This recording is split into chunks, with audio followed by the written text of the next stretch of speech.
Welcome back to the Go Have Good Sex podcast, the show where faith and pleasure finally stop fighting.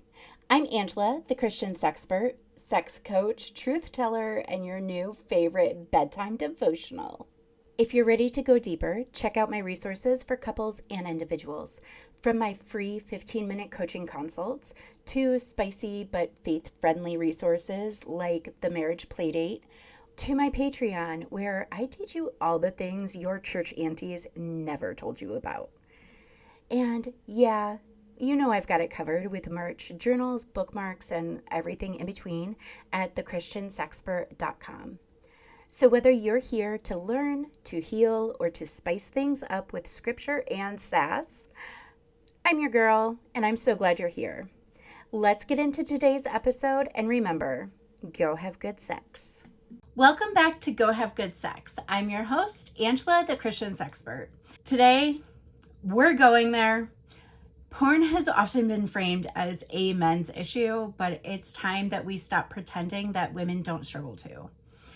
In this episode, I'm joined by therapist and author Tabitha Westbrook to talk about what women and porn addiction really looks like, how it starts, how shame keeps it hidden, and what healing can actually look like.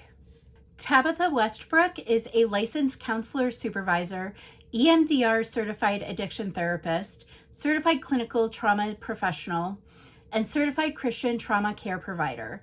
She is also the founder and CEO of The Journey and the Process, a counseling practice with offices in Texas and North Carolina. Tabitha and her team specialize in complex trauma with a focus on domestic abuse and coercive control. Tabitha is an internationally known expert and speaker on abuse, providing training to churches, therapists, and agencies. She also helps train domestic abuse advocates through Call to Peace Ministries, faith-based advocacy training. Tabitha is the author of Body and Soul, Healed and Whole, an invitational guide to healthy sexuality after trauma, abuse, and coercive control. So whether you are someone who's wrestling with this in silence or you've been told that you're the only one, you're not. There's nothing too big, too messy, or too broken for God to heal. So let's talk about it without shame, without fear, and without the lie that you have to fight it alone. So Tabitha, thank you so much for being here. I'm so excited to have this conversation with you. I'm really excited to be here. Thank you very much for having me. Thank you. This is just such a taboo subject. And I think part of the problem is that a lot of people just really don't understand the difference between, like, at what point does it become a pornography addiction? Versus someone who's just sort of using occasionally, but maybe they're like, I don't feel like this is an addiction. So can we establish when does it become, like, officially an addiction, and how does a woman know if she's addicted? Yeah, I think that's a great question because we have different paradigms for people. And my answer is going to be super therapist-y, and I'm going to start with it depends because frequency isn't always the telltale sign for it. It is one of them. It can be one of them. It's one I certainly would look for, but it's really more around, can you choose not to? And if you can, would you? And what happens if you don't? And so those are the things I'm sort of looking for. So generally speaking, and this is a bit of a generalization, most people, I would say, would have a problem. It would be a struggle. It could be an addiction. It could hit that mark if it's starting to interfere with your day-to-day life. So it's interfering with relationships. It's interfering with going out and engaging in other pleasurable things. You don't feel like you can say no to engaging in use of pornography or any other sexually compulsive behavior, because it's not just pornography. And it would be a thing that is starting to take over your life. So it has gotten out of balance. And you might say, well, I could quit if I want to. I just don't want to. I might have some questions about that, and then I'm going to look at things like frequency, how often, what's the subject matter, because also that's a telltale thing. Some people refer to vanilla porn. I personally don't look at it that way. I have a very different paradigm on that just because of how pornography is produced and what it's doing to your body and brain. And oftentimes when I'm interviewing somebody about whether or not this is problematic for them is what is the content of what you are intaking? What are you watching? What are you doing? What are your actions? What is the process for you? And finding out there what is happening. So oftentimes for people who are a little further along in a problematic space, we're going to find darker content, more violent. They're going to be engaging in it in places they wouldn't normally. Like while their kiddo is at the park, they might be watching it or reading something. And I also think that when we say the word pornography, we think exclusively about videos. And that's not the only type of pornography that there is. It's probably the easiest to access for people, but it's not the only kind. So that could be erotic fiction. It could be any type of print material, manga, novels and things like that, any kind of content that is sexually explicit. Yeah. And we're going to get into the spicy book discussion in a little bit, because that's a whole thing, especially with the rise of book talk. Oh, So, yeah. um, and okay, so, but I want to move into kind of defining what is pornography addiction in women and talking about like that specifically a little bit more before we jump into making everybody mad. Um, so in your book, you said one Barna study reported that about 15% of Christian women admit to using pornography at least once a month. As a practitioner, I'd say that statistic is likely low. Why do you think that statistic is low, and why is this subject so rarely discussed? I love this question for a million different reasons. One is we got to back up to how we language sex in the church for women. And we don't, frankly, right? We don't talk about female sexuality at all. And heaven forbid we talk to any single woman about sexuality, which is deeply problematic since we are created sexual beings. So I think we have to kind of start there. If we aren't even able to talk about it in the context at all of the church, then how on earth are we going to talk about having a struggle? How on earth are we going to have language around that? And so I think that it starts way back, actually. And then I think it's hard for women to admit, again, because of what we're told in the big C church about our sexuality. Either we're told nothing at all, or we're told we're there for men's pleasure, or we're told that, we're supposed to be a whore in the bedroom. And that is like, sexual whiplash. And I often refer to the evangelical church in a lot of ways as a sex addict because all it talks about is intercourse and orgasm. And there's a whole other realm of intimacy. So when we don't even have language for that, it's really hard to say I have a problem. And then when you're afraid that you're going to be slut shamed, for lack of a better way to put it, when you say this is my struggle and the church isn't going to know what to do with it, then women are just going to hide it and they're not going to talk about it at all. And so I think that it is low for those reasons. And also just based on the people that come to me for help. Clearly there is a struggle in this area for people. This is one of my soapboxes is how the evangelical church, a big C church, because when I reference the church, a lot of times I get, well, what kind of church do you go to? I'm not talking about any individual church. I'm talking Right. about modern American evangelicalism as a culture, because it is a subculture in America. And so, but one of my soapboxes is it starts with purity culture because For sure. purity culture fetishizes and idolizes a woman's virginity, and it commodifies her sexuality as something for male consumption. It's I my thing is purity culture is the flip side of pornography. It's the flip. They're two sides of the same coin. And both of them commodify female sexuality for male consumption. And I think that the shame that that the idea that women could be addicted to pornography is just so mind-boggling for so many evangelical Christians because they lack any sort of frame of reference, any worldview that a woman is a sexual being independent of a man, that a woman has a sexual identity outside of what use it is to a man. And I think that's where a lot of of women get tangled up when we talk about pornography addiction in women is because even for themselves, they may not realize that they have a sexual identity independent of any current or future spouse. Absolutely. And I think when we think about it, how often do you hear women talking about desire, about arousal, about sensuality, all of those things that are incredibly beautiful and they're not bad things, right? We are created that way. If I am created in the image and likeness of God, just like a man, then I am going to come with desires and dreams and all of those things, wants. And there is nothing wrong with desire in a woman, but oftentimes that is labeled as if it was a four-letter word with more than four letters. And that's unfortunate because it is okay to desire sexual activity. It is okay to be aroused and to desire to be touched and to desire orgasm and to desire all of the things that go with true sexual intimacy. There's nothing wrong with that. It's not only given to men. If it were only given to men, then we would not have a clitoris that has a whole bunch of nerve endings and it's the only thing that it does is have orgasms. The clitoris does what the clitoris does.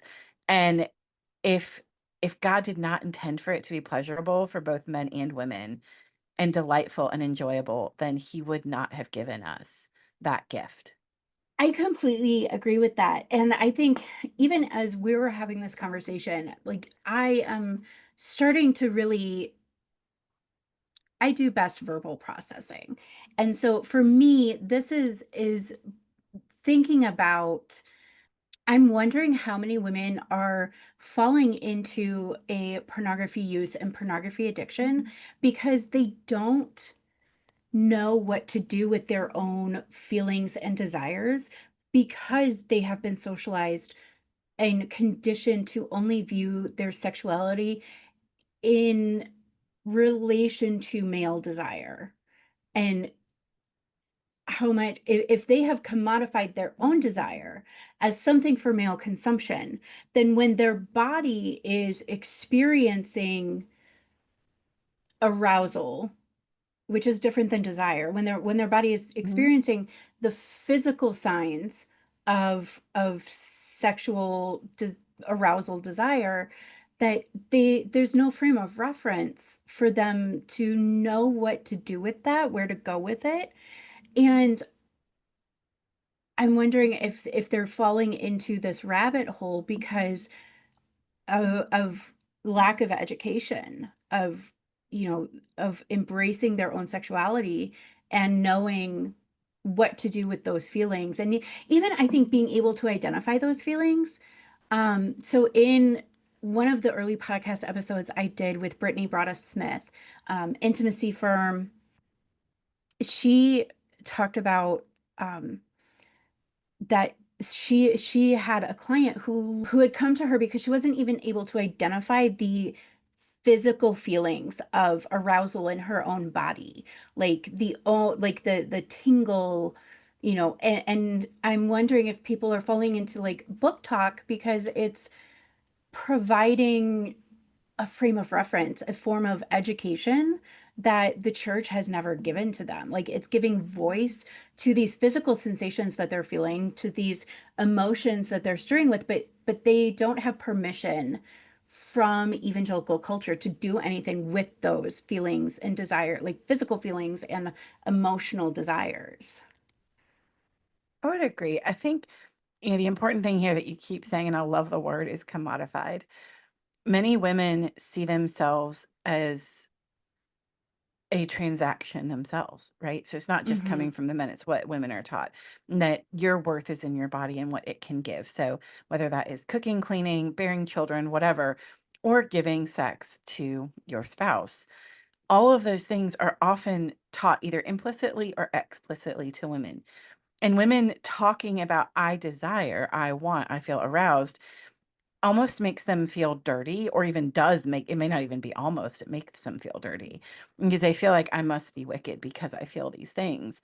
And heaven forbid a woman have a higher desire level than her husband. And I've had so many couples where the woman comes in and she says to me, I feel like I am sinning. I am breaking the rules because I want sex more than my husband does. And I'm like, why? Why is that bad? It's not bad. It's okay to have desire. It's okay to desire your husband. It's okay to desire sex with your husband. It's okay to desire intimacy. But women are so taught that it's the man's desire, the man's in charge of all of that. He should be the initiator. You should meet his needs, that her needs are not even a discussion. And Sheila Gregoire found in her research that the incidence of vaginismus, which is pain during sex, is higher in evangelical women who have the duty sex paradigm. And that is tragic because we've given women the wrong message as the church about what this is supposed to be. If we believe that relationships should be mutual, that should go even into the bedroom. For sure. And I see it all the time. The pervasive messaging in the church is not always explicitly a sex related messaging, right? So we've got like the worm theology that is so Mhm. prevalent in certain denominations, and we've got theology and oh, this whole trad wife movement on Instagram that is um really what it is influencers have a 1950s 24/7 availability kink, and they're trying to make that into theology for all people at all times with their prairie dresses and their sourdough. And I'm not anti prairie dresses, and I'm not anti sour. I did my sourdough time, okay? But I am not anti those things. What I am anti is not owning up to the fact that y'all have a kink and you're trying to make it into theology. Like, just own it. Say that you have a kink and be done with it. And this, I see, I get off the point. All right, the point that I was trying to make is with that tradwife movement, right, that is trying to be turned into theology, and with this worm theology, Christian women are being told that they have to sacrifice themselves down into nothingness to become almost tabula rasa for their husbands, to write on them whatever they want them to be, in the bedroom, in the house, whatever. And that doesn't make sense, because if God gives everyone gifts, how can you sacrifice yourself into nothing and still expect to utilize the gifts that you've been given to their fullest potential? And so that it just, we hit on one of my another I have a lot of hot takes that I feel very strongly about, and that was one of them. Well, and it's anti-biblical and anti-Christ, right? There is no part of the Bible that says that women are one down, not even after the fall. So if we just look back at Genesis, God says to Adam and Eve, go and subdue the earth. He does not ever say subdue each other. Eve is Ezer Kenegdo. It is a warrior term and a term used for God. Basically, he's like, hi, your partner, warrior, princess. And that is not a one down position at all. And even after the fall, when the curse is levied, that doesn't put even a one down position. She's still a partner. And when Jesus comes, and this is a thing about the worm theology, that we're all hopelessly broken. And look, sin is a problem. I'm going to be real. We wouldn't need a savior if it wasn't. And I do think that Jesus's sacrifice indicates that. However, that doesn't mean we're without value. And it doesn't mean that we are without love and care and need and kindness, right? And also, if you are a Christian, then that ostensibly means that you believe that Jesus died on the cross and rose on the third day for your sins. Problem solved, worm over, right? We are not in that space now where all we deserve is death and hell, which I've heard growing up in the evangelical church. Well, how are you? Better than I ought to be. All I deserve is death and hell. No, not the minute I accepted Jesus. No, no, that is not how that works, actually. And so when we look at it that way, and then we look at all of the ways that Jesus equalized women in a society that was not equal at the time, then we have to ask some questions about what have we been taught and why are we still standing there? And look, for the people who truly desire to be homemakers and they want to wear prairie dresses for reasons I don't understand, but they want to, it's a fashion choice. And they want to make sourdough, which also anything else that I have to raise and nurture to try to make bread is not my jam. Personally, I will buy it from those people who do that. But like if that's your thing, that's okay. But it Like isn't the thing. And it, I fully endorse that. right. Like embrace it. If that's your thing, like own Yeah. it. But But it isn't biblical. It isn't it thus isn't saith the Lord, it right? It isn't isn't theology for all right. people. Like just admit that that's your thing. Right. And I It's think okay that's to just have where, a thing. but that's been language, right? That tradwifing, it's not a verb, but it is today. Tradwifing is the highest calling. And they'll point back to things like Proverbs 31. And this is why I am a fan and a half of biblical literacy. Go read it and study it for yourself because it's real hard to trick you and lie to you when you actually know what it says. And yes, I'd love to look at the Proverbs 31 woman. Do you know what? She was not a tradwife. In fact, she was balling and shot calling. And her husband's like, bet, baby. He did not tell her to sit at home. He did not tell her to take her shoes off and be barefoot and pregnant. In fact, he is in the gates of the city with his children going, she is the bomb.com. She's amazing. And I think that that is something we need to really take a look at. I think she was cast, at least in my growing up, as, mindful, demure, quiet, just sitting at home. She's buying and selling fields. She's doing all kinds of stuff. She's a businesswoman. And that is totally a biblical presentation of a woman. Staying at home with your kids is a biblical presentation of a woman. There are many ways to see women. There were prophets and judges, and even scripture, it says in the New Testament, your sons and daughters will Daughters. prophesy.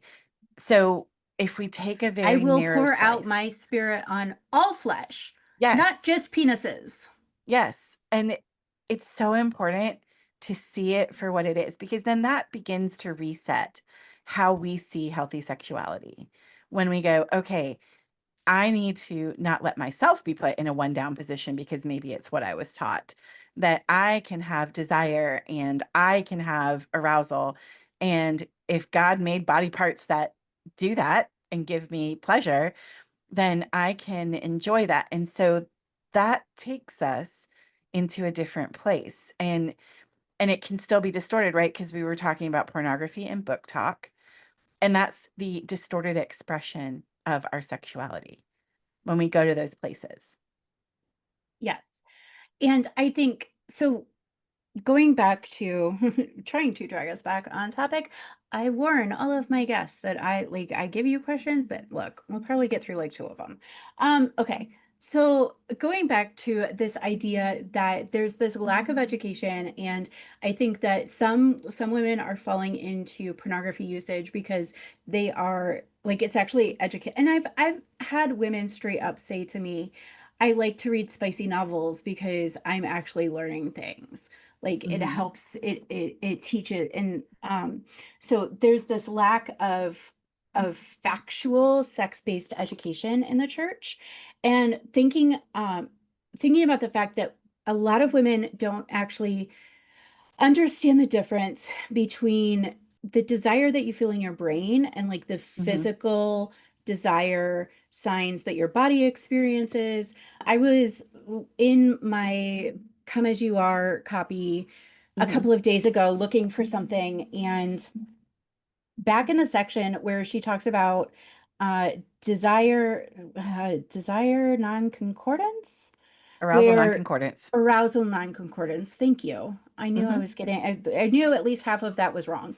Um, arousal non-concordance, where your body can be exhibiting what we stereotypically define as arousal evidence, right? Like you get lubricated, you get wet, but you aren't necessarily feeling like, oh, I want to have sex, or the opposite, where your brain is like, I want to climb you like a tree and pound you to into the earth, but you're dry as a bone, right? Hmm. And when things like that happen, it's really confusing if you've never received a facts-based sexual education.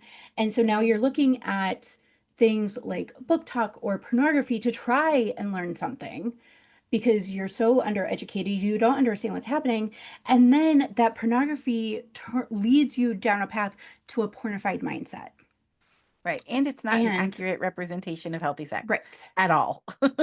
Right. But what I really, my point that I was driving at very slowly and around lots of curves was a lot of people, when I talk about a pornified mindset on my socials, I'm usually talking about it in reference to men because I feel like it's a little easier to identify and call out a pornified mindset in reference to men because of the entitled attitude that is sort of hallmark to a pornified mindset when it comes to sex, that men are socialized and conditioned to more freely be allowed to express. Where if a woman expressed that same sort of entitled attitude towards sex, she would be very quickly condemned and shut down for that. So, can you explain what is a pornified mindset and how do you think that shows up differently in men versus women, if it does at all? Absolutely. So, pornified mindset is basically I see the sexual world through the lens of pornography. And people might be going, but I don't watch pornography. I mean, it's so languaged in our society that, yeah, you probably have experienced it. And also the ideology of it. There was I believe it was in Teen Vogue. I could have the source wrong, but it was a long time ago, maybe 3, 4, 5 years, something like that, that had an article on anal sex for teenage girls. And that is evidence of a pornified mindset for women. What am I going to learn about? Oh, he can do this and I can't get pregnant. That was kind of the point of the article at the time, I believe. And again, it's been a long time since I read it. So if someone's like, oh, I'm going to go check that source, by all my, please feel free to correct it. But, you know, it was something along those lines. The other thing that I But hear okay, about, I can't. My ADHD can't right now. But this goes back to how purity culture and pornography are two sides of the same coin because one of the big things in purity culture was how far can I go with my boyfriend before it becomes sin? And there was this whole like subculture of teenagers thinking that they could have anal sex because it wasn't actually intercourse and so they would still be virgins.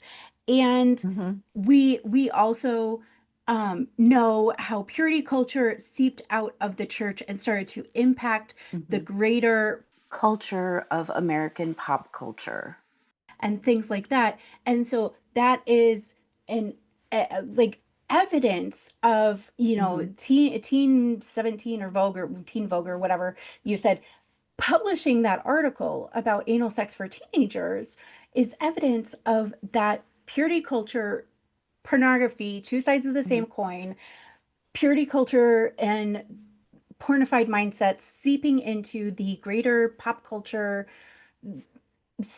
whatever. Like, so there's so many connections. I feel mhm. like the guy with the cork board and the string and the push pins, and it's all connected.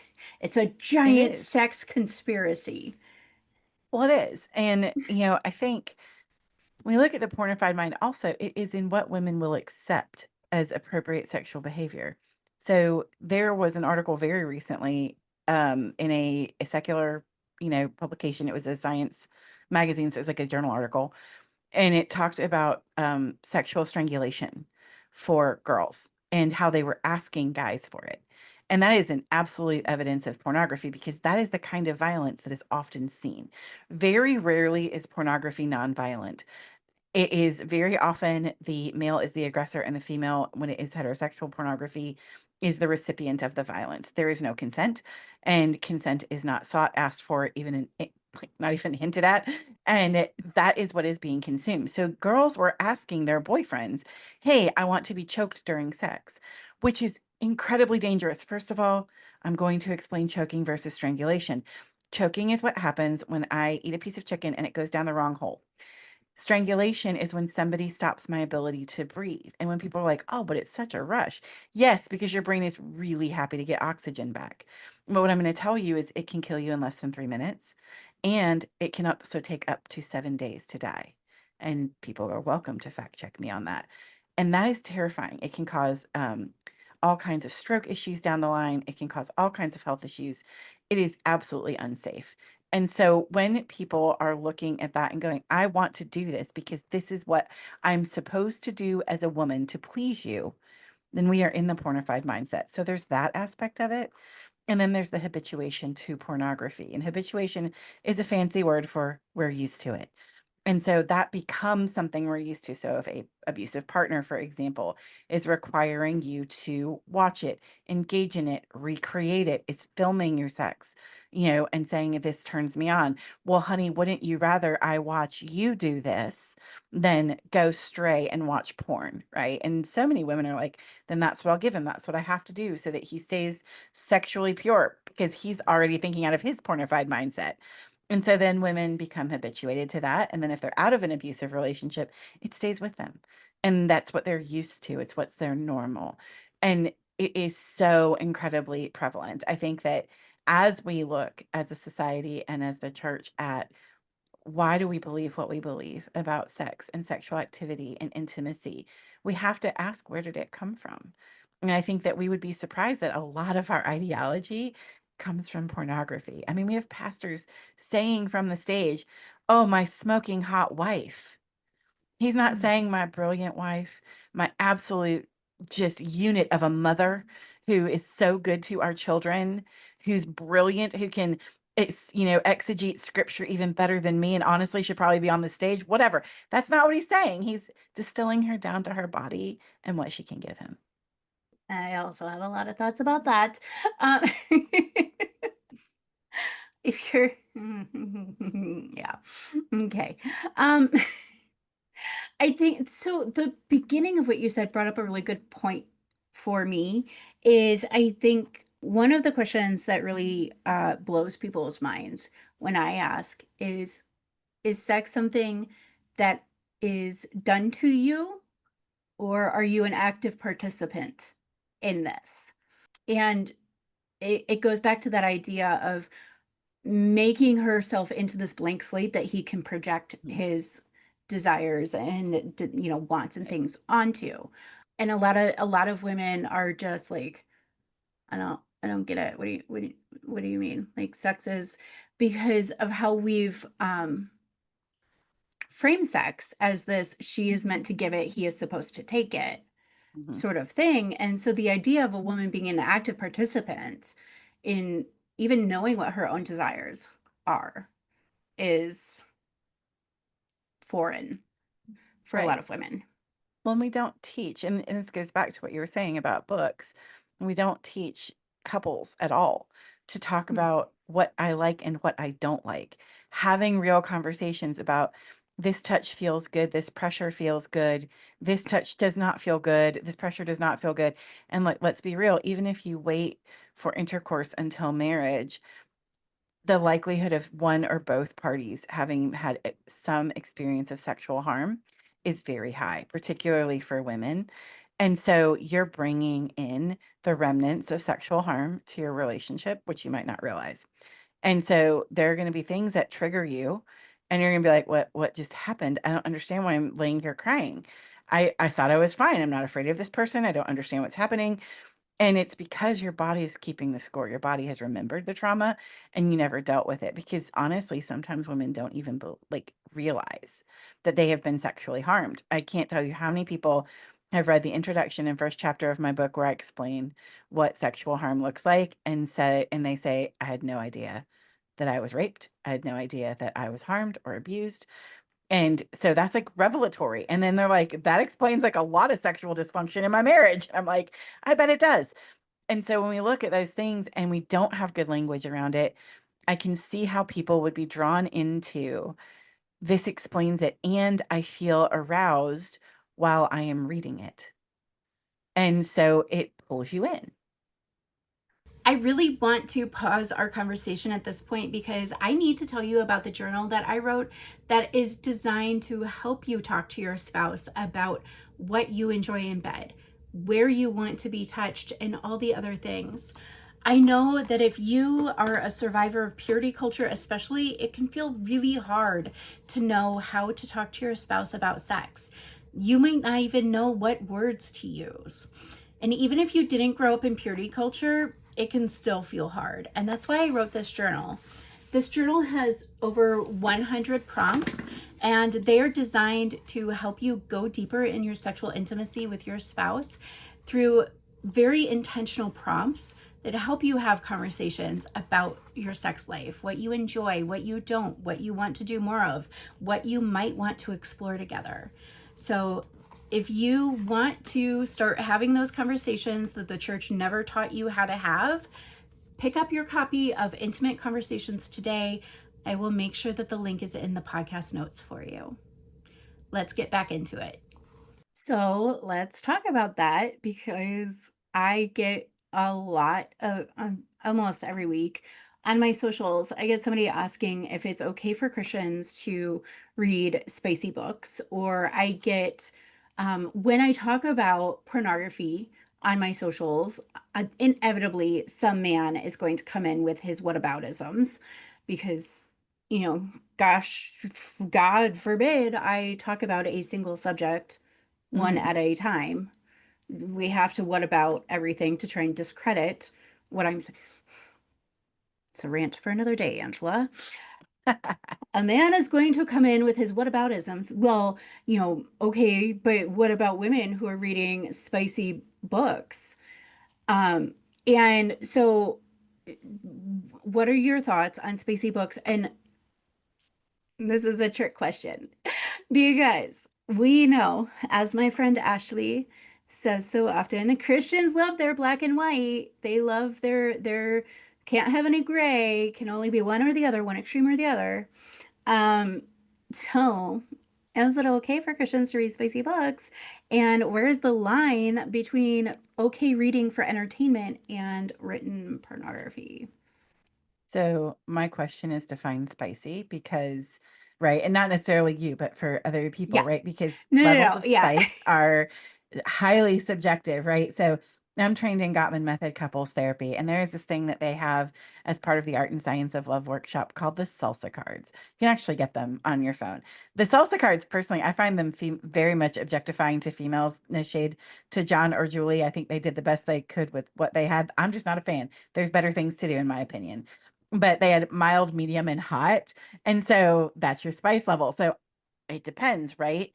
A sex scene in and of itself is not necessarily a bad thing. I think it'd be hard pressed to find most fiction these days without some level of a sex scene in there. My question is, what then is the content? How much of it is there? And is that what the book is about? And so, for example, if I have a story arc where it is a romance in some way, I'm not talking Harlequin romance, I'm talking other romance here. But like the story's a romance and there is a sex scene, the couple gets married and we have a sex scene and it's descriptive, but not explicit, right? Not pornographic. And there is true consent and, you're hearing some of those things. I don't have necessarily a problem with that unless someone is already in an addictive space and that is unhealthy for them. It is the same take I have on masturbation. It depends. It depends on the content. It depends on the frequency. It depends on the volume of it in a given book, and it depends on what happens to you when you read it. If you are unable to engage in healthy sexual expression with your spouse because of the books that you are reading, and they can no longer live up to that, or you're no longer interested because of that, because pornography does change how our brain wires up in this way, then I would say it's a significant problem, whether or not it's one sex scene or the entire book. Well, and I think that we need to expand on that a little more, because you said if you are unable to engage in sexual expression with your spouse because of what you're reading, but what if you can't engage in sexual expression with your spouse unless you read? And I would say there's probably an issue there because you're looking at another source of arousal that is outside of your own bedroom. And so, and this is the same, I would have the same feedback for a man who is engaging in whether they were engaging in, like, let's say printed material, like we would think of that as a Playboy or something. Does that even exist anymore? Who knows? Or video pornography, which is, more likely for a man, although men could read spicy novels too. I've met some that do. Who knew? So like anybody can do anything.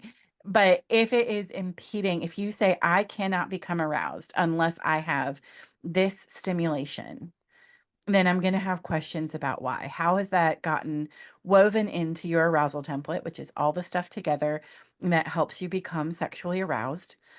I'm going to wonder how it got there and why you're at that place. And it's probably out of balance, to be honest. I get a lot of the same questions over and over as people find me, on my socials. And it's the same whatabouts all the time. But what if my husband and I are reading them together? Again, I want to know the content. I want to know why you started. I have so many questions, right?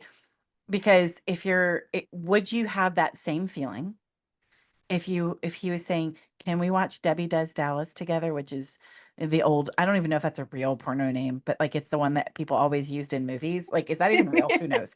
But like, some pornographic video together, would you have that same okayness with it? The odds are probably not. And again, why is this part of your arousal template? What is it doing for you? And is it consistent with your own value system? And that's something I think is a really important question. Oftentimes, we don't ever ask. In fact, oftentimes, almost never, unless you've talked to me. Like at this point, you don't know that you even have an arousal template. And then you've never stopped to think about how it got there. And so, if you don't understand why it is the way that it is, I would encourage you to be curious and not shaming. I am not shaming anybody, but I want you to be curious about why it is the way it is. Well, my husband said that he couldn't unless there was an outside stimulus from our bedroom. And so, out of desperation, you enter in because, of course, you want a close relationship. Of course, you want intimacy. And again, that is distilling intimacy down to intercourse and orgasm, which is a very narrow interpretation of intimacy. Oh, yeah, that's well, yeah. So if you have never heard any of my content before, let's do a quick and dirty run through of my one of my favorite things where I talk about why do we frame sex as just penetration? Because when I talk to couples about sex, especially couples who are experiencing disability or changes in life, they get really upset if a man is facing erectile dysfunction or something like that. And I'm like, okay, well, we need to redefine how you define sex in your relationship, because I'm going to say 99% of y'all out there defining sex as penetrative activities, and anything else is foreplay. And so you might be like, oh, I have the best husband, we do so much foreplay. But sex is not just penetration, and it doesn't have Mhm. to be like, you can have sex without ever being penetrated. And also you don't have to have penetration every time. Mhm. And I talk about sex is supposed to be the playground of marriage. And so the illustration I use is, if I tell my kid we're going to go to the playground, I only let him go down the slide. I pack him up in the van and leave. Like, he's going to be like, what the heck?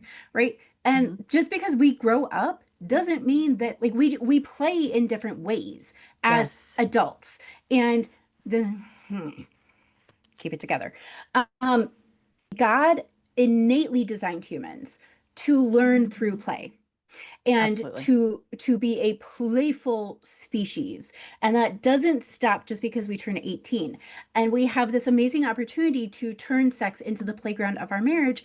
And so if my husband drags me to the playground and we're defining penetration as going down the slide, like, the first 500 times are going to be great because it's new and novel, and Mhm. slides are lovely.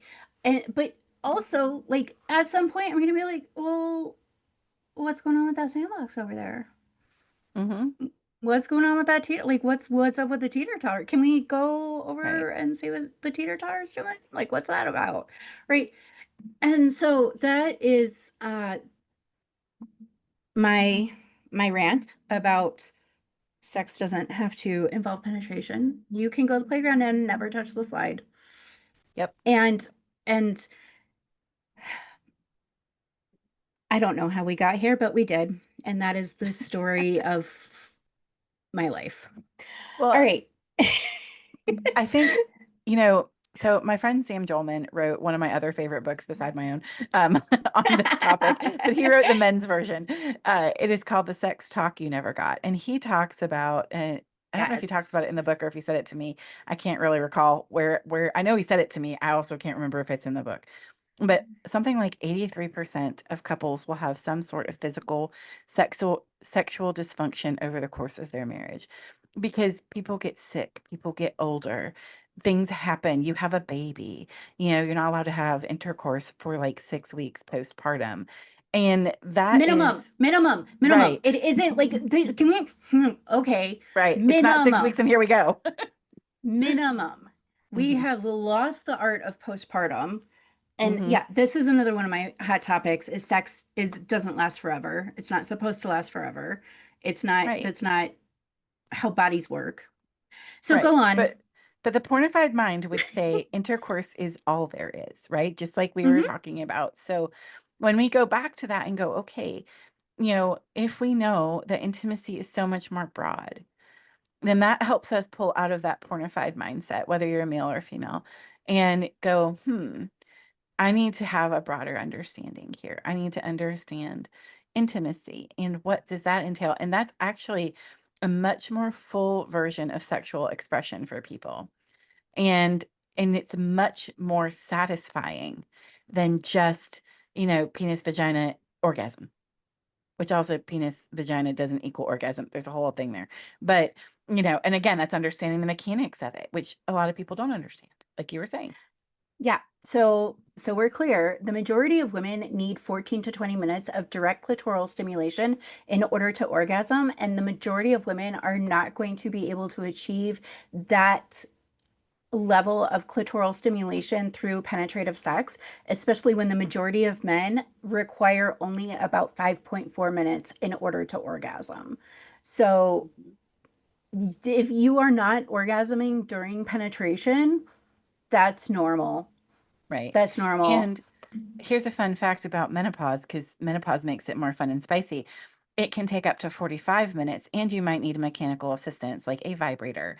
And even when you are very much in the mood, you may not lubricate in the way that you used to, and you may need some lubrication assistance, which almost makes every Christian woman who doesn't have this conversation regularly about pass out because we don't talk about that stuff. We don't talk about what a woman needs and what will be beautiful and wonderful and pleasurable for her. And again, it goes back to not being able to talk about this is okay, this isn't okay. I like this. Can we do more of that? Yeah, and well, oh, and I feel like that's like a double-edged sword because I am the leader for an online ministry and we have about 14,000 members, and sometimes when toys come up, people get real spicy about it because they're like, you just want to use a vibrator because of porn. No, No. because I want to orgasm. Right. And so like I feel like that conversation is like a double-edged sword too. And I mean, I have a hot take that I think being anti-toys is fine for you and your spouse Mhm. if that's what you both are consenting to. But I think trying to say that toys are sin for all people at all times is ableist. And you need to Right. shove that back in because that's Or just be curious about why you believe it, right? Where did it come from? Where did it originate from? And again, that comes from the what are healthy conversations around yes. sex and Yep. really having again about women's pleasure and being concerned about pleasure and that God made us that way. He made us for delight. Like sex is supposed to be delightful and delighting to both the man and the woman. And and that's all aspects of physical intimacy. And I think that we do need those conversations. And I think that it's hard. It can be tough when you grew up thinking, if I utilize a vibrator, then I'm a hoe, or I'm wicked, or I'm sinful, or any of the other things that go through our minds. And, and it's because I people think see it that doesn't. only as masturbatory when it's Oh, like not necessarily that at all. okay. So two things. I think especially if you are of a certain age. Um, when my husband and I got married 22 years ago, the only place that you could buy a vibrator was the sketchy adult bookstore. Right. And they were also, the packaging was a mess, is a way to put it. The Discreet wouldn't be packaging, the word I'd use. yeah, I'm like, I don't even know what word to use in this sentence because I was not planning on saying this sentence. I don't know. Um, and it's like today you can get like a satisfier or a womanizer are two really good. Lilo is a really great brand that like the packaging is just luxurious, discreet. And so I think for women, for couples of a certain age, when the only access you had to buy a toy was at a certain kind of store or Spencer's, if you could bear facing the 20-year-old behind the counter. Oh, um Spencer's. I had forgotten about that store. my funny story that my ADHD will not let us move on from. Before Easter, we were in the store with our 10-year-old, and they carry Loungefly purses now. And my husband saw a strawberry shortcake one in the window, and he's like, "Oh, we should go look at this for you," because I love strawberry shortcake from my childhood. But we had our 10-year-old, and I'm like, we can't take him in there. And my husband's like, it's fine. Like, it's just Spencer's. Like we go in and I'm like angling my kid so he's only like looking at the bags. And my husband in his ADHD glory wanders off and he comes back and he's like, oh yeah, we should not have, I forgot what it was like in here. Right. It wasn't just lava lamps, although those were cool. No. Yeah. So that was, but we also hadn't been in one in probably 20 years. So, okay. So that the point, yes. And also vibrators are not just, that's the other thing that I get on my socials a lot when I talk about toys is masturbation's a sin. Okay, that's a separate subject. But why do you think that when I'm talking about using toys, I am implying masturbation? I Why think is it's that that like your immediate go-to? I think it's that pornified mindset, honestly. And it, again, pervasive for both men and women. How do many women refer to a vibrator as Bob, battery operated boyfriend? And so when that is the paradigm of what you would call a vibrator, because again, we don't have good language, right? And we can't just call it what it is. That is the implication is I don't need a man in order to engage in this. And while that is true, yes, but they also don't need a woman in order to orgasm. But that isn't the only purpose of a vibrator. It can be used in a committed relationship when additional stimulation is needed, particularly the older you get. And that's not a bad thing. And it isn't wicked, right? I think where the Bible is silent, and the Bible does not talk about vibrators. I don't know if you know that, it's not in there, but it talks about I would, sexual. okay, wait, we gotta pause because people like I have made that point. People are like, well, of course not, because they didn't have electricity, so they didn't have batteries. We have archaeological evidence that sex toys were around before the Bible was written. Okay? So when we say the Bible is silent on the topic of vibrators, we mean sex toys. And it's not just because they didn't have them. The ancient people absolutely had phalluses and sex toys because we have archaeological evidence of them being in existence before the Bible was written. Proceed. I think, where the Bible doesn't explicitly say something, we look at the whole context. Again, this is where biblical literacy is very, very handy. When we look at it, we look at sexual immorality. What does God refer to as sexual immorality? And that is what we are to steer clear of. It is entirely possible to utilize a vibrator in a committed relationship and not be sexually immoral.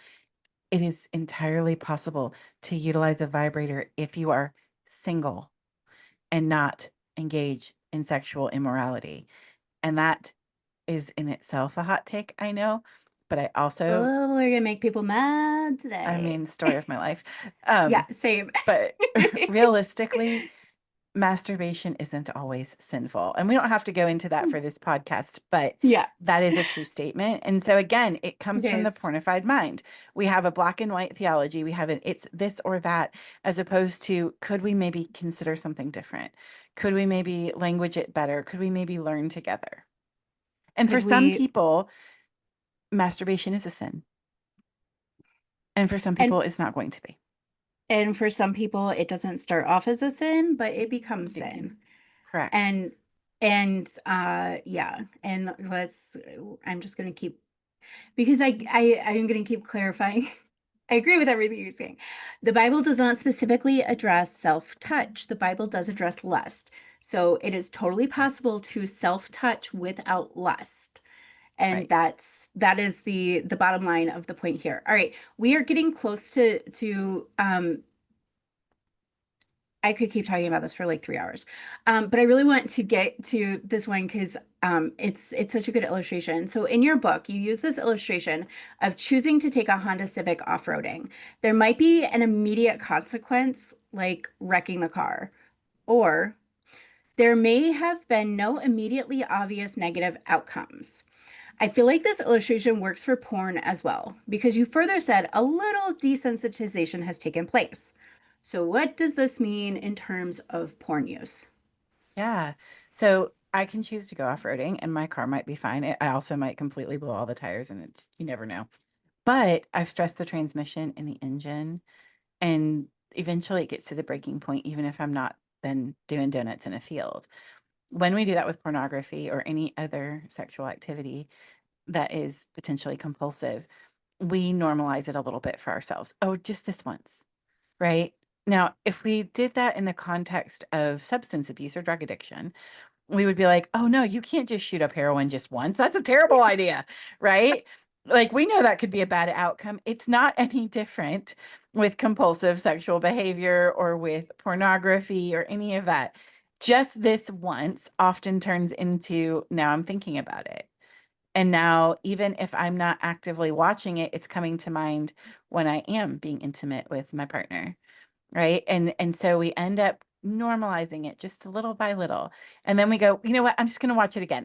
I need to see something. I just need to, was it really, did it, and because of the way that pornography works, and like there is an enemy that wants to harm us, right? Like realistically, the Bible says the devil prowls around like a lion seeking who he can devour. And so pornography doesn't stay static necessarily.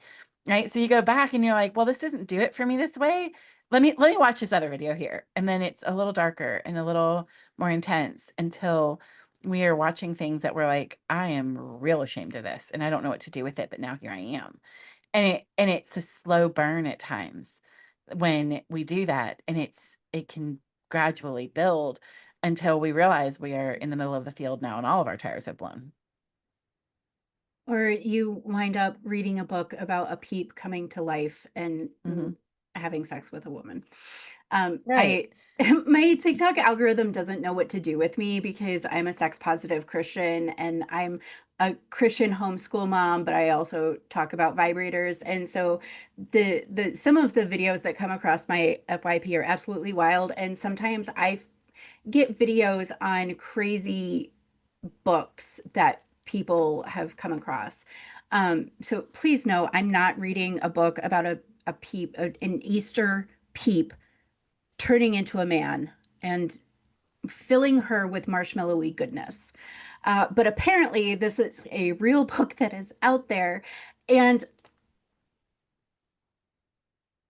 I just feel like I would be ashamed on a lot of levels if that Mhm. was the place that I had wound up with. So if there is a woman out there saying, "Oh gosh, I read that book, um, and I am ashamed," and she wants to stop because the next one up is the door that uses his knob in creative ways. Uh, where is she? She wants to stop, but she feels like she can't. Where should she turn? I think she should turn to someone who specializes in compulsive sexual behavior.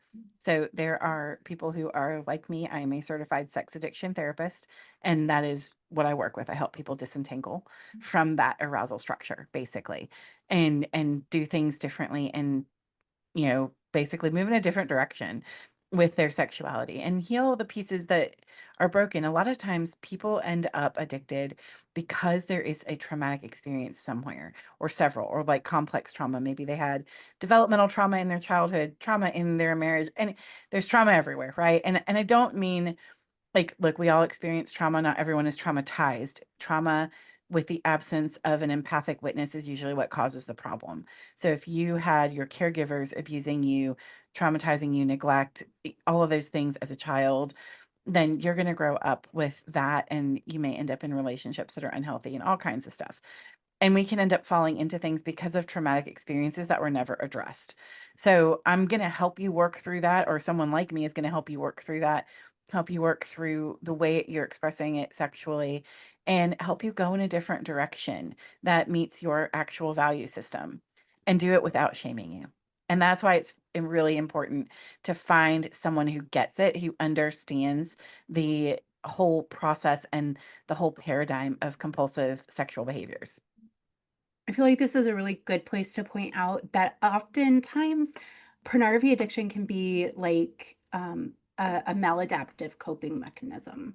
Absolutely. And it's a lot, and it's I'm turning to this because I don't want to feel the yucky feelings that I'm feeling. And I want, Mhm. and pornography, whether it is written or video or whatever, offers a chemical cocktail that Mhm. feels pretty good.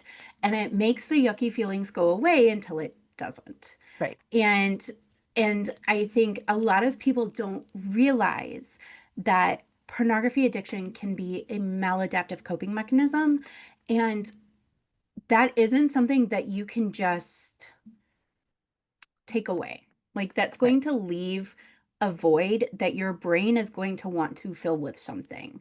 And Right. so We have to unless help your you, neural yeah.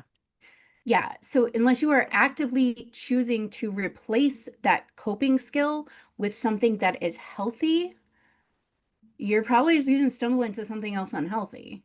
Mhm. Or you're not going to be able to bootstrap your way through, and you're going to wind up back in the same place. Right. Right. I mean, and that is such a beautiful point. Like, how you got there may have been through no fault of your own. There's a million ways to walk into addiction that you had no idea was coming, right? And you end up in a place where you're like, now what do I do? And you do need to have those neural pathways wired differently, right? So what fires together wires together. So we want to disentangle, and we want to help you build new neural pathways that are more adaptive and are more healthy for you in the long run. And it does take some work. It's not easy, but it's beautiful and good. So when you heal the trauma and work on healing the trauma, and then realigning coping mechanisms in a way that is much healthier for you and much more adaptive for you, then ultimately you're able to walk away from what you were using that isn't as healthy for you. And you are so right on in the chemical cocktail. I believe it's somewhere in the neighborhood of like 400 and something percent. Um, so heroin, it has an orgasm has a 400 and something percent increase of dopamine. Like, so I need to back that up and try to say that again. That's hard. So an orgasm gives This a is every great, sentence I try and say, it's so every hard sentence out of sometimes. my mouth today. So an orgasm has a higher dopamine hit than heroin. And it's even higher if you do it with a friend. So, for example, if you give yourself an orgasm, it's a pretty significant dopamine hit. It's even more significant if it is with another human being. So, obviously, it's And going to draw you in. yeah. Well, and okay, but as a side note, if you turn into a soggy burrito after sex, this is part of the reason why you turn into a soggy burrito after sex, is Hmm. because your brain got really high on that chemical cocktail, and then all the happy chemicals went away, and your brain said, "Give it back." Hmm. So that's on drop. So Yeah. also, just a fun fact. I'm full of fun facts. Okay. So, oh gosh, this is, do you have a few more minutes? I said, I do. okay, because I said it was going to be an hour, but gosh, this one is good. Okay. This will be the last one. I would like to promise. I would love to promise. Okay. What, but it's so good. So one of the big issues I see in couples where the man is recovering from porn is codependency or control. The wife feels like she needs to either rescue him from his own actions or control his environment to protect him from falling into temptation again. And so how do you see that play out differently if it's the wife who is experiencing addiction? And how can one spouse, either direction, support the recovering addict without slipping into either of those things? I love this question because it gets to the heart of betrayal trauma. It was like, that's why I was like, but wait, it's so good. Yes. Betrayal trauma is absolutely awful. So if you have a spouse that has been addicted to any kind of compulsive sexual behaviors, and I want to take it just out of the realm of pornography because I have seen some things. And Yeah. it can be anything, whether they're engaging prostitutes, whether it's infidelity, whether like serial infidelity, even just not serial infidelity is terrible. Pornography use, anything that is a betrayal of your trust is going to make you hypervigilant. It can cause PTSD without question. And so the desire to police, to oversee, to focus on is going to be very high. It is not in your best interest and it will absolutely drive you mad. However, that I just want to normalize the desire of an attempt to keep yourself safe. And if the betraying party has not fully repented, fully done a disclosure, is not walking toward health, then you are going to stay hypervigilant because you're going to be like, I mean, I don't know if I can trust him. And yeah, fair, right? And so you're going to want to exercise control. You're going to want to put him on lock. You're going to want to have every monitoring software known to mankind. And all it will do is make you crazy. And so I would really strongly encourage someone who is in that space, first of all, be gentle to yourself and kind because this is a hard thing. And then to get into a space with someone who can walk with you in that betrayal trauma and help you heal and help you determine what you want to do with your relationship as well. You know, is it a relationship you want to stay in? Are they walking toward health? Has it been too broken? I mean, I have worked with folks where, you know, the betraying party, the betrayer, has truly turned a corner, but the damage was so great. The betrayed party could not continue on in the relationship. The damage was just too deep. And so you need someone that can really walk with you and that help you figure out you, help you heal in that space. And there are support groups for this. Pure Desire Ministries has some great betrayed partner groups that are both in person and online. And, you know, a therapist that specializes in betrayal trauma. So, certified sex addiction therapist, a certified partner trauma therapist, any of those, any therapist that understands betrayal trauma is going to be a really good help to walk with you in this and to help you figure out which way is up. Because honestly, sometimes you don't even know. And so you're like, I'm going to control all the things and I want to know all the details and I want all this and that. And what you need is someone to come alongside you and go, okay, let's see what you really need. And truthfully, putting your guy on lock and, you know, being, you know, more surveillant than the KGB and whatnot isn't going to stop another betrayal. I wish it would, but it doesn't. It just makes you crazy. Yeah. And I will say here that I have a lot of soapboxes, but one of them is the things like nanny softwares. And nanny softwares make bank from betrayed spouses wanting to put nanny software on their spouse's phone. Um, Hmm. but the thing is, a 5-year-old could get around a nanny software Most of given them, yeah. given enough time.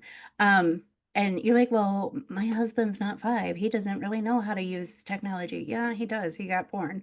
But the point is, they're very easily subverted, very easily subverted. And I think that there is an opportunity for them. So if you, as are someone who is currently using pornography and you want help to stop, you personally choosing to install nanny software on your own devices and asking someone who is not your spouse Yes, who to is not your spouse. receive the reports. Do Hmm. not ask your spouse to be the one that receives the reports, because that is only putting more pressure on them. That is unfair, and it's not healthy for either of you to turn them into the parent monitoring you. Right. You choose someone else to receive the reports, whether that's your therapist, a accountability partner, and not someone who will be like, oh, you shouldn't do that, but someone who's going to be like, girl, Right. call your therapist or I'm going to, right? Right. Like, Someone that's really going to help you be accountable. yeah. Right. So I think in that instance, I don't have a problem with nanny software, but using it to try and stop someone from using pornography, or even your teenager, putting nanny software on your kid's phone and thinking that's going to prevent them from accessing pornography, baby, you got sold some snake oil. That is Right. not going to stop them. Right. And there Eh, should be controls. There should be Yeah. limits. Oh, You don't know, ever give your kid an unrestricted device. right. But I'm saying don't think that that is what is going to stop them from Right. accessing it, because it's not. No, and Billy down the street doesn't have a restricted device. So, you know, Exactly. there's some of that. I think really honestly, and this really circles us all the way back to the beginning about how is the church talking about intimacy, about sex, about relationships. And my contention is that we should be starting in children's ministry. And I don't just mean student ministry. Now, age appropriate boys and girls, of course, but we should be starting from the very youngest.